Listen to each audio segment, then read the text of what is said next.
Over the weekend, at an Atlanta gas station, a political action committee handed out $25 gas vouchers, along with flyers promoting Republican Herschel Walker, the former football star who will take on Senator Raphael Warnock in the November election. According to the Atlanta Journal-Constitution, outside the gas station, volunteers held signs declaring Warnock isn't working. The message was clear: gas prices are through the roof and that it's somehow Warnock's fault. Now here, take this money. A spokeswoman for Walker said he didn't know about the event before it happened, despite Angela Stanton King, a Walker campaign volunteer at the voucher giveaway, crediting Walker for the idea.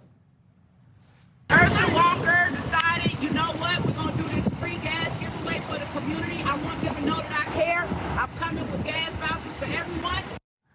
With me now, Jason Johnson, professor of journalism and politics at Morgan State University and host of the Slate podcast, The Word with Jason Johnson. You know that was who that was. You saw that little clip, Jason. Last I checked, I'm old enough to remember it being illegal to hand out water in the state of Georgia when it comes to elections.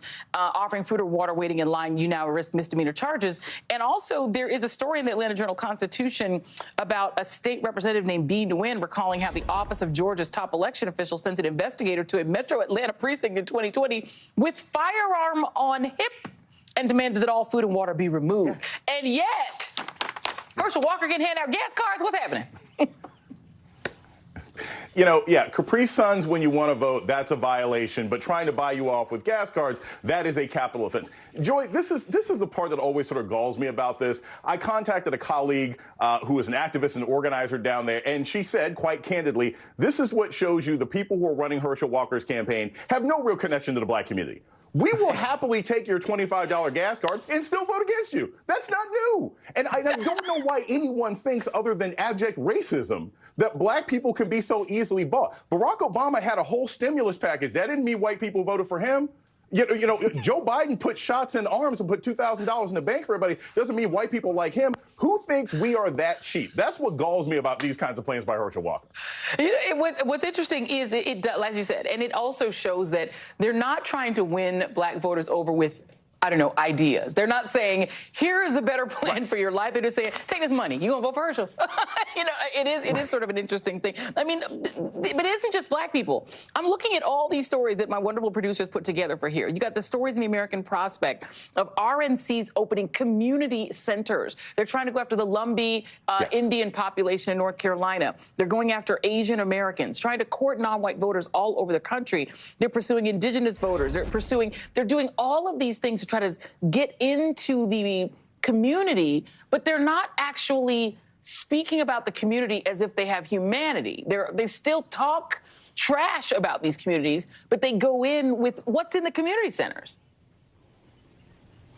You have to have, and Joy, you know this, you've done organizing, campaigning, you have to have community validators. I don't care if you put in a gigantic, Chick-fil-A with a balloon room and free cars and everything else like that and raffles. If you don't have community validators, nobody believes it. And what's important about this, I think this is always key. Everybody always says, oh my gosh, they're going to put these community centers in downtown Cleveland, everything else like that. It's going to peel away African-American voters. If Democrats are doing such a bad job of appealing to African-American, Asian American, and Latino voters, then it's their fault if somebody can be bought with a Big Mac and a sandwich. I think the bigger issue here is, what are Democrats doing to respond to that? And second, not scapegoating particular communities. I mean, that's Latino men are much more likely to move towards voting for the Republican Party than African-American men. But I swear, the moment Ice Cube or Snoop Dogg says something, it's like, oh my gosh, black men are going to vote Republican. Pay attention to policy and people's basic lives. That's the part that's necessary. Before we move to the next step, because I know we got some other stuff to talk about, you got any predictions of what's going on in L.A.? Because that was a situation where they're like, look, Snoop Dogg likes this guy. So therefore, there's all these think pieces about how all the black people are going to vote now for Caruso. I don't mean to insult any particular writers at the LA Times, but if you want to talk to black people, you got to go to something other than Lamert Plaza, okay? Like, there's other places. You can go to black yoga studios in this city. Look, if it's an issue of black endorsement, you've got Magic Johnson, Donald Glover, Tracy Ellis Ross, who are endorsing Karen Bass. You've got Caruso, who is basically a Republican until 5 minutes ago, who spent $43 million to Karen Bass's $3 million, and he's still going to lose by 6%. This is what tells people that getting organized on the ground is way more important than the money that you spend.